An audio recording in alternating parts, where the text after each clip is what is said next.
For you that are concerned about the difference between the Jewish calendar and the Grecian calendar, Gregorian calendar, whatever you want to call it, the calendar that we use here in the United States versus what's used in Israel, or the calendar that was used when Jesus was on the earth, it's only off by a few months.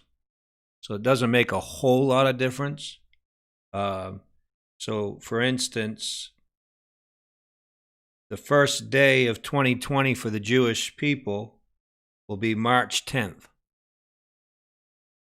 Obviously, the first day of 2020 for us is going to be January 1st. It's only a few months difference.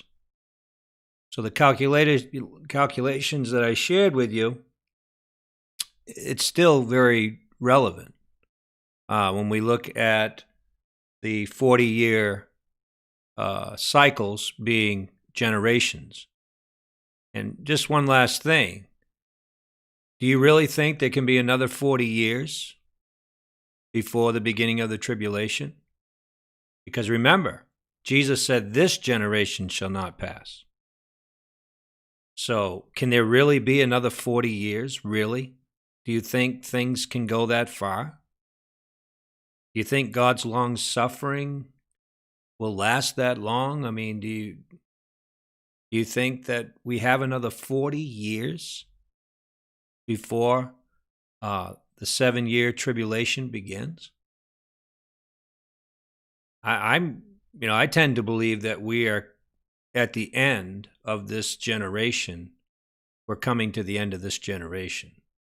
If that's the case, then to fit 7 years into that end of that generation, that would be about right. The main point of all of this is be ready. That's the main thing. Just be ready. It won't matter really. If you're already watching and praying and you're wide awake and, there's nothing more than you could be doing to be ready, then why would it matter to you anyway? But for you that aren't ready, for you that are not awake, big difference.